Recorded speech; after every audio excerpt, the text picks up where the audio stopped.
What's going on today, guys? Welcome back to the channel. On today's episodes of Breakdowns with Brian, we are going to be going over these new Rapid Stop Milwaukee grinders here. They both have the 4.5-inch disc on them. We'll give you a little taste of what they've got here in a minute. They are the Rapid Stop, so they have a braking mechanism on the inside. I did do a video when I first got the tool 1 year ago, and I just did a quick little test, but since they have a couple of the new ones out now, they have this one here that's got the one key. Unfortunately, this one doesn't have the one key because it's just a little bit older, but as you can see, the Rapid Stop here, which is really nice if you're grinding on something like, say, the bolt, and then just as you put it down, it stops. You don't have to wait for it to stop.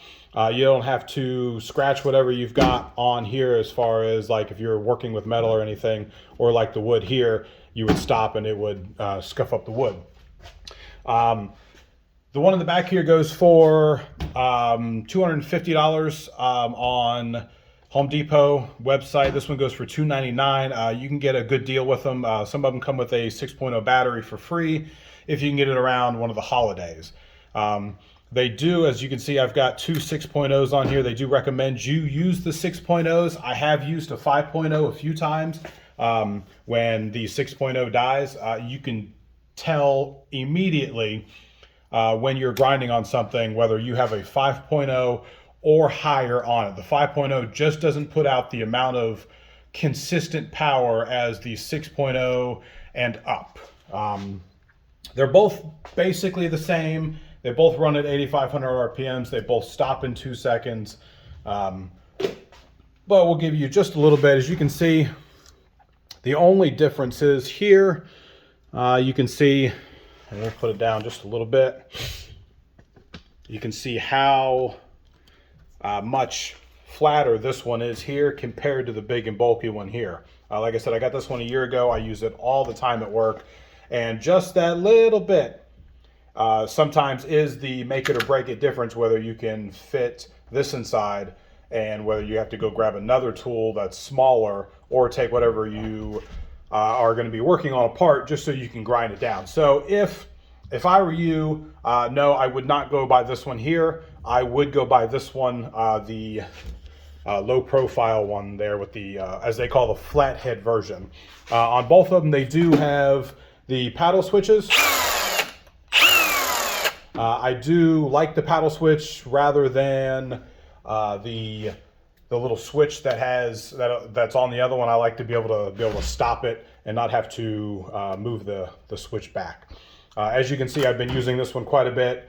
All of the lettering on it is basically gone. It's even, I had a rag under here and I was welding some stuff. The rag caught on fire. As you can see, it caught this on fire as well, but it didn't. I've had no issues with this. I would buy this one 10 times over if I ever had any issues with it. I did get this one from a buddy at work, so that's really the only reason I have this one, and I took it home and I gave my old one to a buddy of mine. But just with those two, these here, the flathead here, as you can see, has got the push button here. You push it and then it locks and you can be able to turn it or whatnot. The other one is standard, has it on the side there. You can push it in and you can try to take it off. We'll give you just a little show. Just like in my last video that I did, I've got a bolt here that I was cutting off with the cutoff tool that is also the Rapid Stop. If you haven't seen that video, I'll just show you what this one looks like. Rapid Stop, it is one key as well, with the paddle switch. This one here, I believe, is in between $250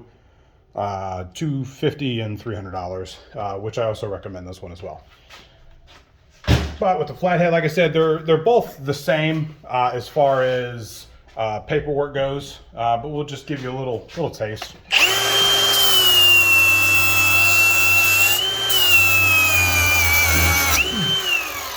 And with that, I'll try to put as much pressure. I'd put quite a bit of pressure on that one, as you can see all the stuff flying in front of the screen. But I'll try to put as much pressure on it as I can to make it stop.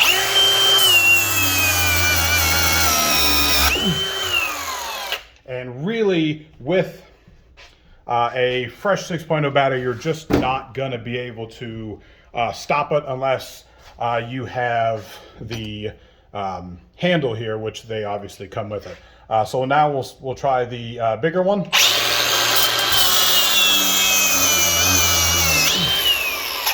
So as you can see, they both work really well. I think they put out 11 amps, if I'm not mistaken.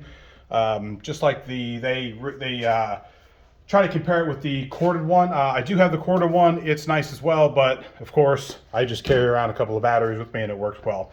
But yes, I do recommend this one over this one. I will say that when I do use this one, the head, because it's a lot smaller, it does get a little more heat in it rather than this one. But if you have the handle on it, you shouldn't be touching the head anyway. But this is the one I prefer. I've been using it for over a year now. But if you like the video, hit that like and subscribe. If you want to know anything about these tools, I'll leave both of the descriptions of the tools down in the description. And if you have any questions or comments, go ahead and leave them down there, and I will get back with you as soon as I can. Until next time, guys.